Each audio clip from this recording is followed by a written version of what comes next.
Bienvenue sur RCF dans Bonjour la Terre, votre magazine sur l'environnement. Nous allons aujourd'hui nous intéresser aux poissons migrateurs de nos fleuves, de nos rivières, de nos cours d'eau avec Grégoire Ricou. Vous êtes chargé d'études à la Fédération pour la pêche et la protection du milieu aquatique d'Indre-et-Loire. Bonjour. Bonjour. À vos côtés, Valentin Baé. Vous êtes technicien de rivière au sein du syndicat mixte du bassin de la Cisse à Herbault dans le Loir-et-Cher. Bonjour Valentin. Bonjour à vous. Peut-être une présentation un peu générale, Grégoire Ricou, sur la Fédération pour la pêche et la protection du milieu aquatique en Indre-et-Loire. Quelles sont un peu ses principales missions ?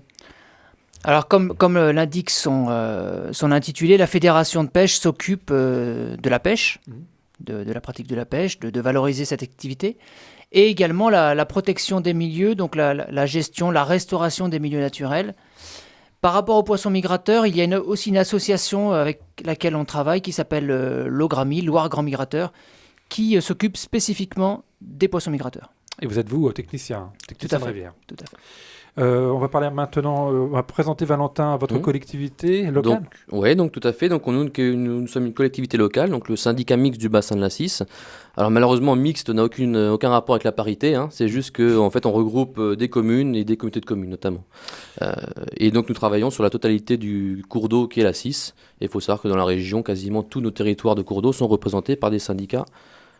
Donc voilà. Et vous travaillez ensemble, non ? Alors on est partenaires, effectivement. Nous on travaille avec nos partenaires financiers, Agence de l'eau Région Centre notamment, et aussi les partenaires techniques, la Fédération de pêche, l'ONEMA, pour ne pas les citer, etc. Qu'est-ce qu'on appelle un poisson migrateur, Grégoire Ricou ? Alors en fait, on peut commencer par parler des grands poissons migrateurs qu'on dit aussi amphihalins, c'est-à-dire qu'ils ont une phase en milieu marin et en milieu d'eau douce. Et donc, dans cette catégorie, on peut différencier deux grands groupes d'espèces. Les poissons qu'on va dire anadromes, c'est un petit peu barbare. Donc, ce sont les saumons, les aloses, les lamproies. Donc, ce sont des poissons qui sont amenés à remonter les rivières et à se reproduire en rivière. Et ensuite, qui vont être amenés à dévaler les rivières et à les passer une partie de leur temps à grossir en mer. Et puis on a une autre catégorie de poissons qui sont les espèces catadromes, qui concernent plus particulièrement l'anguille, qui est une espèce qui va remonter les rivières pour grossir, et ensuite qui va dévaler et aller se reproduire en mer des Sargasses. Donc il y a les grands migrateurs et les petits migrateurs que l'on retrouve. Tout à fait. Alors voilà, petits, c'est pas du tout péjoratif en fait, c'est juste que leur espace de migration est beaucoup moins important. Et nous, sur un territoire comme l'autre qui est la Cisse, donc il faut savoir que la Cisse, c'est une rivière qui représente à peu près comme les autres rivières du département et de la région. Et donc nous, sur nos rivières, on est plutôt concernés par l'anguille au niveau grand migrateur, mais aussi en petit migrateur par notamment le brochet.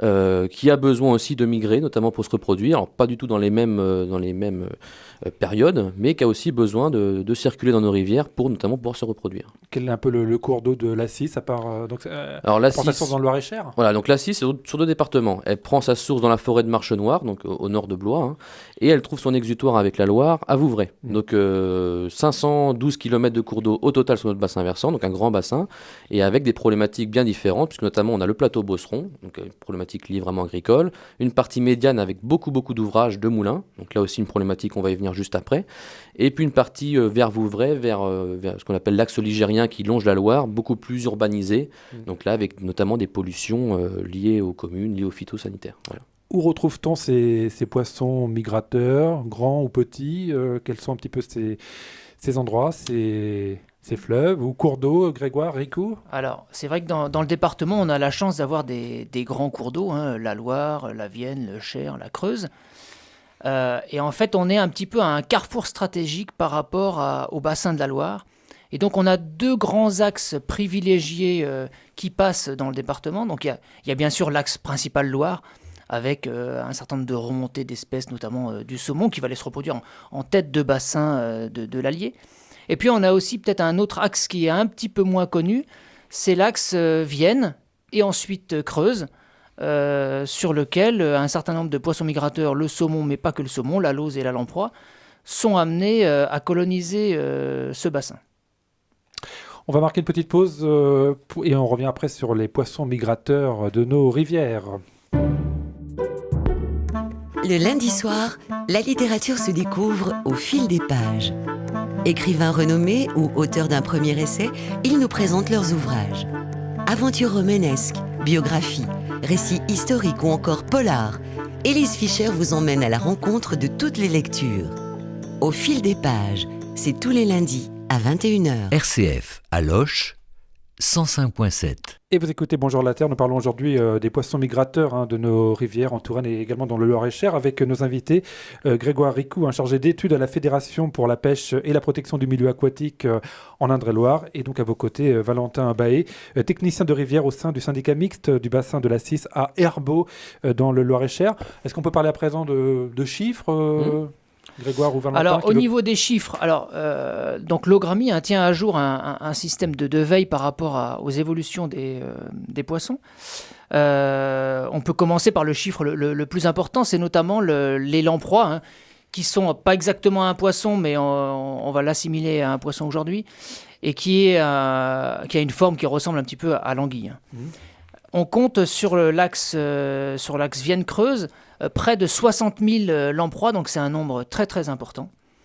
Bien sûr, pour les saumons, le nombre est beaucoup plus limité. À l'échelle du bassin de la Loire, cette année, qui est plutôt quand même une bonne année, on compte environ 1500 saumons qui remontent sur le bassin, un petit peu moins. Et donc sur ces 1500, il y en a un peu plus de 200 qui remontent sur l'axe Creuse. Et comment vous les comptez, ces poissons migrateurs? Vous avez des stations de comptage? Alors effectivement, il y a plusieurs solutions pour compter les poissons, mais en tous les cas, à des endroits stratégiques, il a été mis en place des stations de comptage. En fait, le déclenchement se fait à chaque fois qu'il y a quelque chose qui passe devant une caméra. Donc ça peut être un bout de bois, mais c'est aussi des poissons. Et donc, au sein du bassin de la Loire, il y a 9 stations de comptage. Dans le département, il y en a une. À Descartes, non ? À Descartes, c'est ça. Oui. Au niveau de l'anguille, il y a une problématique concernant l'anguille, non, je crois, justement, après, nous, sur nos bassins versants, donc de rivières de plaine dans nos départements, on se confronte à une problématique essentielle par rapport à la remontée et la transition du poisson, ce sont les ouvrages. Donc nous, sur notre bassin versant de la Cisse, on a plus de 272 ouvrages.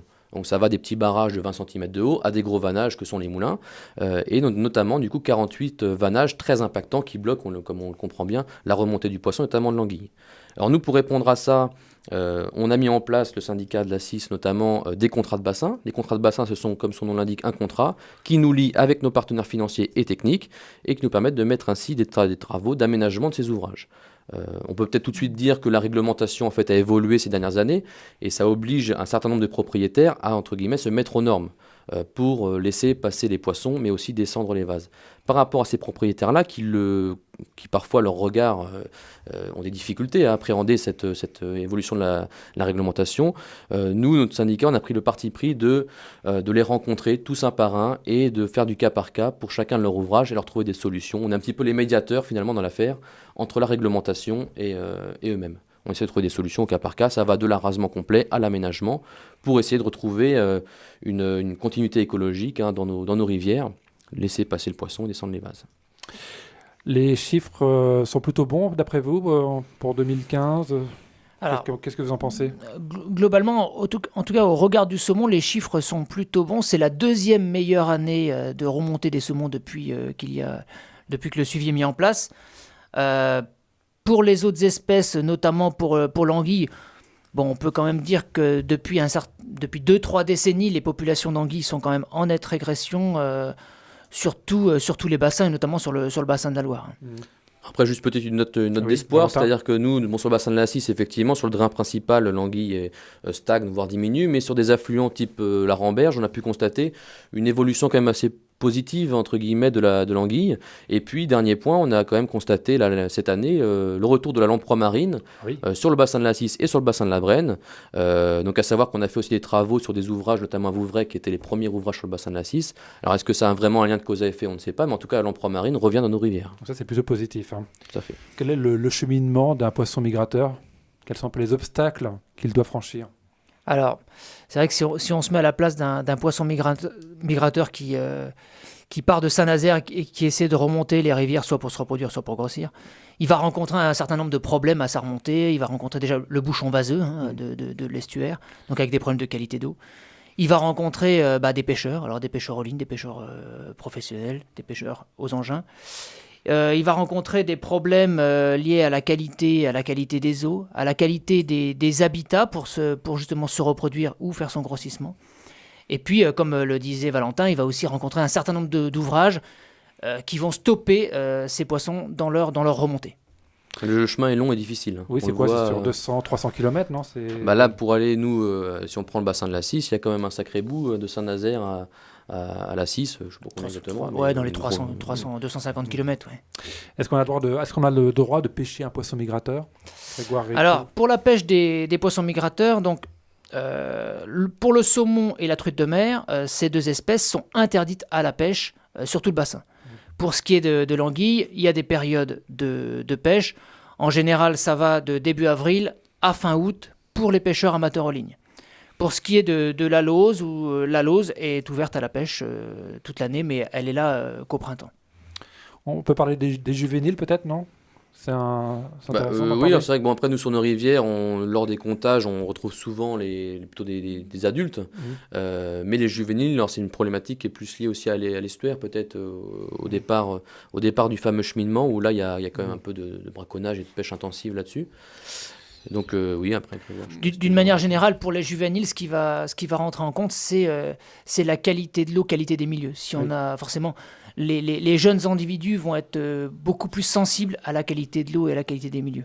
Donc meilleure sera cette qualité, meilleur on aura un recrutement d'adultes par la suite. Une bonne année, donc d'après vous. Ça veut dire aussi que la qualité de l'eau est peut-être plus saine, non? En tout cas, on fait tout pour que ça s'améliore. Là encore, dans les contrats de bassin qui sont mis en place sur les territoires, la problématique de la pollution est prise en compte. Là, on parle depuis le début vraiment du côté rivière, mais on prend en compte tout ce qui est pollution agricole, pollution phytosanitaire, pour essayer aussi de prendre l'axe de la qualité de l'eau qui est prépondérante dans l'amélioration de l'habitat général. Merci en tout cas d'être venu ici RCF, nous avoir parlé des poissons migrateurs. C'était un vrai plaisir de vous avoir reçu aujourd'hui. Grégoire Ricou de la Fédération pour la protection des milieux aquatiques et de la pêche en Indre-et-Loire et Valentin Bailly du syndicat mixte du bassin de la Cisse. Merci beaucoup. Merci, au revoir. Merci à vous. Bientôt. Merci, au revoir.